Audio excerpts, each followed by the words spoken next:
Good morning, welcome back to my channel Mamoni Sona. সবাই কেমন আছো? আশা করি সবাই ভালো আছো, সুস্থ আছো। আমিও ভালো আছি, আমার পরিবারের সবাই ভালো আছে। তো এদিকে দেখো গাছগুলোকে প্রতিদিন সকালবেলায় একটুখানি নাড়াচাড়া করি দেখি, আর গাছগুলো না সেরকম বড়ও হচ্ছে না। আর এই দেখো ঘরের কাজটা, আর এদিকে দেখো গোপসোনাকে চলে আসলাম তুলতে। গোপসোনাকে ঘুম ভাঙাচ্ছি, আর গোপসোনার গায়ে দেখো ফুল। রাতের বেলায় মেয়ে ঘুম পাড়িয়েছিল, তো তারপর দেখো চলে যাবো সোজা রান্নাঘরে আজকে। তো এদিকে দেখো সকালে বেগুন ভাজা বসিয়ে দিয়েছি রুটির সামনে।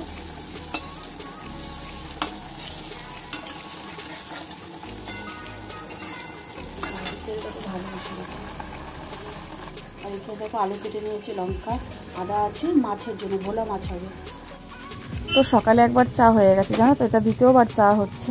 তো তোমাদের সঙ্গে শেয়ার করে নিলাম। এদিকে দেখো আলুগুলো কেটে রেখেছিলাম, সেগুলো আমি ভেজে নিলাম। আর সকাল সকাল উঠে আমি ঘর দৌড় ঝাড় দিয়ে ঘরটার মুছে নিয়েছি, যেহেতু আজকে বৃহস্পতিবার পুজো আছে। আর এদিকে দেখো কালকে মাছ ছিল, ভোলা মাছ, সেই মাছটাকে আমি আরেকবার ভেজে নেব, দিয়ে একবারে ঝোল করে নেবো। তো মেয়ের স্কুল আছে, তার জন্য একটু হুটোপাটা আছে। ওইখানে দেখো কালকে মাংসের ঝোল, আলু আর 1 পিস মাংস আছে, ঠিক আছে। আর এখানে আছে বেগুন ভাজা, তোমাদের দাদাভাই খেয়ে বেরিয়ে গেছে। আর দেখো ভাত, এখানে পেঁয়াজ কাটা আছে, এখানে মাছ করেছি, কাটা মাছ, সেটা তোমাদের সঙ্গে দেখানো হয়নি, হুটোপাটা করে। আর এখানে আছে বাঁধাকপি কালকে, এখানে আছে ফুলকপির তরকারি। সকালে স্কুল আছে বলে মেয়ে দেখানো হয়নি তোমাদের সঙ্গে, ঠিক আছে।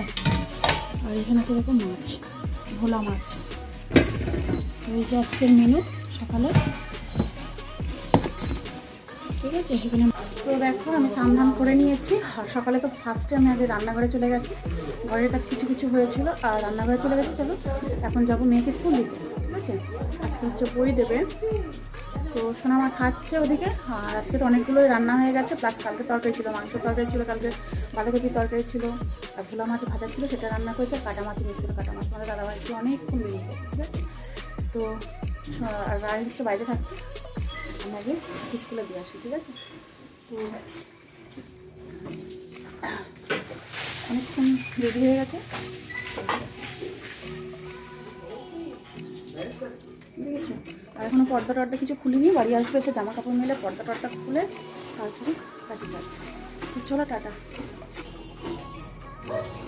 তো এদিকে দেখো সোনামার খাওয়া হয়ে গেল, এখন ও রেডি হয়ে গেছে, আমার রেডি হয়ে গেছে। আমি ঢেকে নিয়ে চেপে চলে যাচ্ছি, যা হাত ধোয়া মুখের খাবারগুলো ঢেকে নিয়ে তুই জুতো পর। তো চলো পরে আবার আসছি। এদিকে দেখো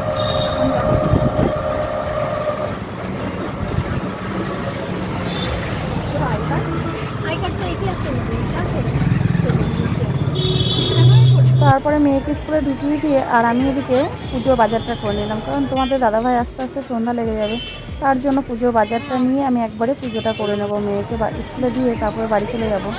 তো এদিকে দেখো আমি দাঁড়িয়ে আছি টোটো ধোয়ার জন্য। আর বাড়ি চলে এসে দেখো আমি বিছানাটা গোছানো হয়েছিল না, বিছানাটাকে ভালো করে গুছিয়ে নিলাম, কারণ ঘরে বিছানা না গুছিয়ে আমি পুজো করতে পারছি না, ওই জন্য বিছানাটা গুছিয়ে নিলাম। তো সুন্দর করে গুছিয়ে নিয়ে এদিকে পুতুলটাকেও সমান করে রেখে দিলাম। তো চলো এবার পুজোর দিকে যাবো আস্তে আস্তে। তো অন্যদিন হলে পুজোটা আমি একবারে স্নান করেই করে নিই। তো আজকে যেহেতু মেয়ের স্কুল ছিল আর পুজোর বাজারটাও আনা ছিল না, বুঝলে তো। আর একা হাতে সংসারের কাজ করতে গেলে তো নিজেকেই সব কিছু গুছিয়ে করতে হবে। আর ওদিকে হচ্ছে হাজব্যান্ডও সকালবেলায় কাজে বেরিয়ে গেছে, তো ওই জন্য আর আজকেও সময় পাইনি পুজো বাজারে আনা, তার জন্য আমি নিয়ে এসেছি মেয়েকে স্কুলে দিয়ে আসার পথে। আর এদিকে দেখো লক্ষ্মী মাকে আমি স্নান করে দিলাম দুধ গঙ্গা জল দিয়ে, আর গোপুসোনাকেও স্নান করাবো।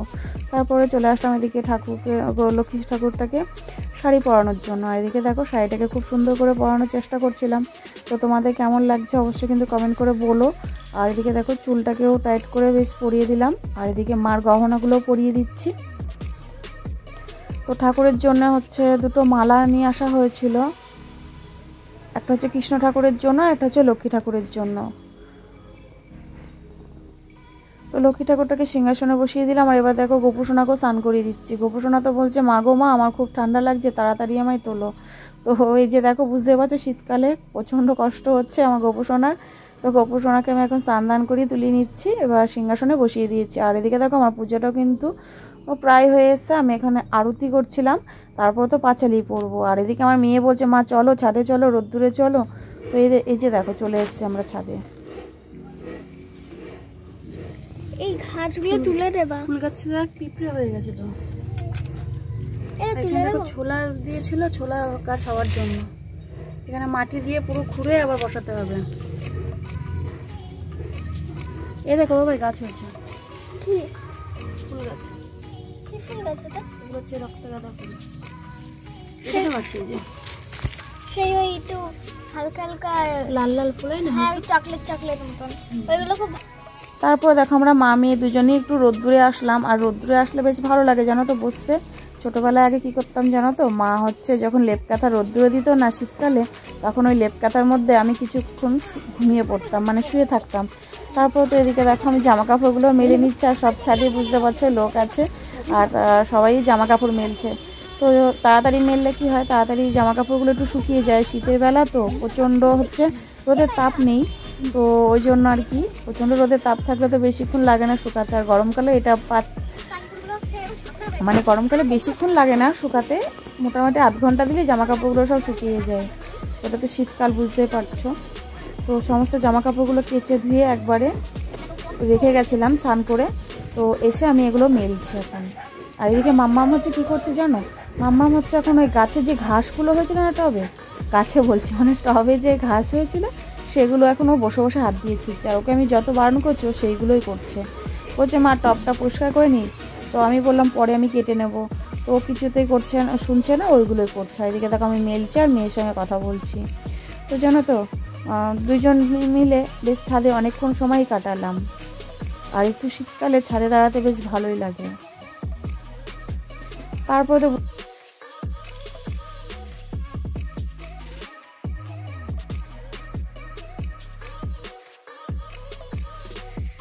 এদিকে দেখো সোনামা কি করেছে বলো তো, এই যে টবের ঘাসগুলো সব ছিঁড়ে ছিঁড়ে ফেললো। দেখো তোমার ফুল গাছগুলো ছিল না, হ্যাঁ তো এই গাছটা এই টবটা দেখেছিল কত ঘাস হয়ে গেছিল, এখন আছে হাত দিয়ে দিয়েছিল, না হাতে লেগে যাবে, ছেড়ে দাও পরে আমি কেটে নেবো ব্লেড দিয়ে। এই গাছটা জল হয়েছে, এতগুলো হয়ে গেছে। চলো নিচে চলো। তারপরে দেখো সোনামা কত ঘাসগুলো ছিঁড়েছিল, আর আমি এই জায়গাটা ঝাড় দিয়ে পরিষ্কার করে নিয়েছি, কারণ মাঝে মাঝে ছাদে রোদ্দুরে বসা হয় আর আমি ওই নোংরাগুলো অসুবিধা লাগে, তার জন্য যে দেখো একটা বালতি আছে, ওই বালতিটার মধ্যে সমস্ত নোংরাগুলো ঝাড় দিয়ে আমি ওর মধ্যে তুলে রাখি। তো আর বৃষ্টি হলে, আর বৃষ্টি তো এখন শীতকালে হয় না অতটা, তাও আমি ওগুলো পরিষ্কার করে সব তুলে রেখে দিচ্ছি। আর নাহলে সব ড্রেনের মধ্যে গিয়ে জড়ো হবে, বুঝতে পারলে, আর এগুলো সব নিচে নিয়ে গিয়ে ফেলতে হবে। তো সমস্ত নোংরাগুলো আমি ওর মধ্যে জড়ো করে নিলাম। আর এদিকে দেখো ব্লেড ছিল একটা, বাই চান্স আমি হাত দিয়ে কেটে তুললে এখন আমার হাতটা কেটে যেত। তো ওই যে অনেক সময় গাছ পরিষ্কার টব পরিষ্কার করতে গিয়ে লাগে, তো তার জন্য ব্লেডটা ওখানে রাখা থাকে, কোনো কারণে হয়তো পড়ে গেছে। তারপর দেখো এদিকে চলে এসেছি আমি, মেয়েকে স্কুল থেকে ছুটি হয়ে গেছে আনতে, আর ওকে নেওয়ার পর এদিকে দেখো আমি গোপুসোনার জন্য আর লক্ষ্মী ঠাকুরের জন্য কম্বল বা চাদর এগুলোই দেখছিলাম। আর সোয়েটার তো আমার গোপুসোনার অনেকগুলোই আছে, তো চাদর কম্বলগুলো না আমার সেরকম পছন্দ হলো না, একটু বড় সাইজে নিতে চেয়েছিলাম। বড় মানে অতিরিক্তই বড় হয়ে যাচ্ছে, কারণ এত বড় নিয়ে তো আমার সিংহাসনে মানে গোপুসোনার খাটে হবে না। তো ভাবছিলাম যে অন্য দোকানে একবার দেখবো চেষ্টা করে, যদি একটু বড় সাইজে পাই। আর এইগুলো তো একদমই ছোট হয়ে যাচ্ছিলো, তার জন্য আমি আর এরকম পছন্দ হয়নি বলে নিইনি। তবে গোপুসোনার জন্য জামা দেখেছি, ওই জামাগুলো আমি নেবো। তারপর তো দেখো একটু মেয়েদের বায়না ছিল, মা আজকে করোনা আইসক্রিম, আইসক্রিম তো ইউটিউবে বুঝতে পারছি খুবই ভাইরাল আর খুবই ফেমাস, আর খেতেও কিন্তু সত্যি সেই লেভেলের টেস্ট।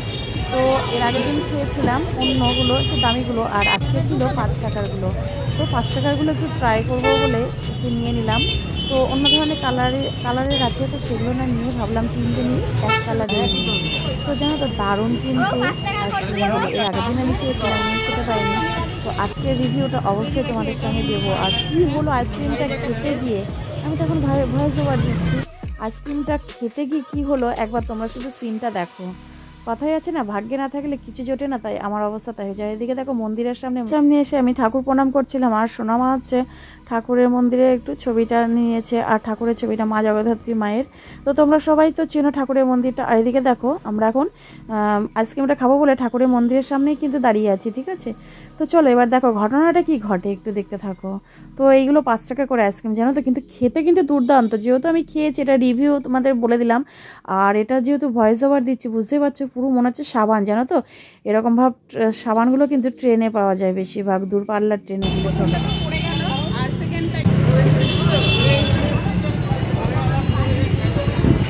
ভালোই কিন্তু খেতে, জানো তো রিভিউ। নেবা আমার থেকে রোজ? তো দেখো ওইদিকে আনতে এসেছিলাম, আইসক্রিমটা খেতে গিয়ে আইসক্রিমটা পড়ে গেল, ঠিক আছে, আর একটা ছিল সেটা খেলাম, ওই যে পড়ে গেছে। খেতে কিন্তু দারুণ, 5 টাকার আইসক্রিমগুলো দারুণ খেতে। তো চলো এখন দাঁড়িয়ে আছি, তোমাদের দাদাভাই আসছে নিতে। আর এই যে দেখো বুড়িমা ঠাকুর, বুড়িমা তলায় নিশ্চয়ই অনেকেই আসো।